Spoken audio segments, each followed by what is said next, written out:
Back. Chair recognizes the ranking member of our Capital Markets Subcommittee, Mr. Sherman of California. You're recognized for 5 minutes.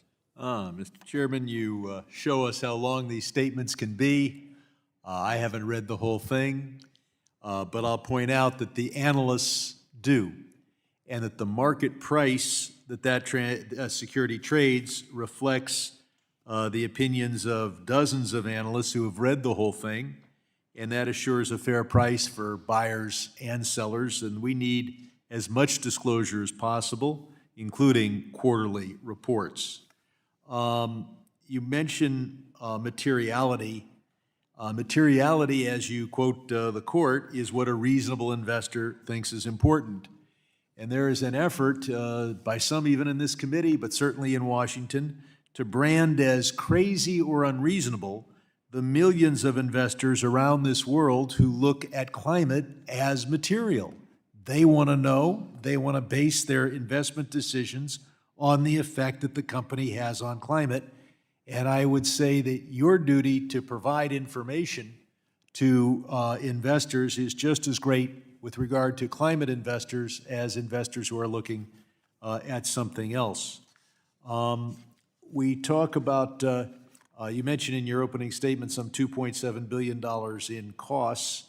I'll point out that in 2024, there were $8.2 billion in fines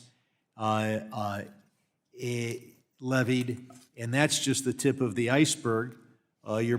Because not only do you have that recovery, but think of all of the shenanigans that are deterred for everyone every fraudster who's apprehended. Mr. Chairman, I want to thank you for your time speaking about some of these issues yesterday. Would 2 Democratic commissioners for the SEC make the SEC better?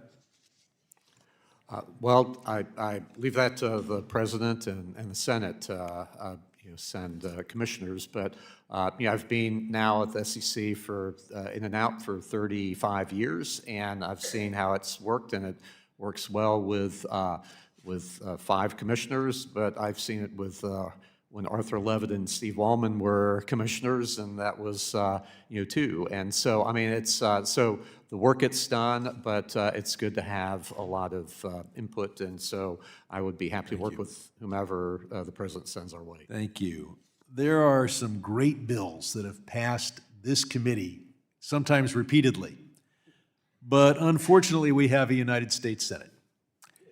Fortunately, we have a commission that could do all these things without us legislating.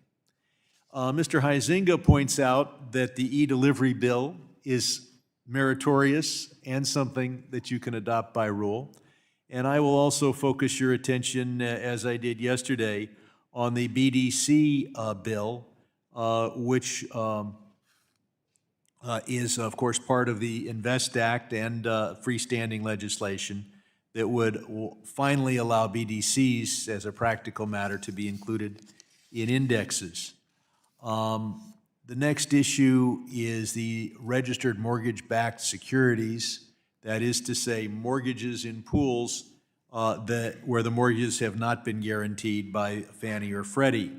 Since the SEC adopted Regulation AB 2, not a single one of these pools has been out there, because this regulation requires 270 data points about every loan. So if you have 1,000 loans in the pool, that's 270,000 data points. And I suggest a document even longer than the one sitting near your left hand. Will you take a look at this regulation and give us a regulation where we can have registered mortgage-backed securities that are not guaranteed by Fannie and Freddie? Yes, sir. That's high on our list, and that's a crying shame. That's the state of the market. I'd like to turn your attention to data protection. David Scott has an excellent bill that I've joined with him, as have others, dealing with the SEC Data Protection Act. And I wonder if you will take a look at that bill, take a look at the data security at the SEC, and come up with a program that reflects the need to keep the data secure. That is a big priority after we've seen the mishaps that have happened in the past. I yield back. Gentleman yields back.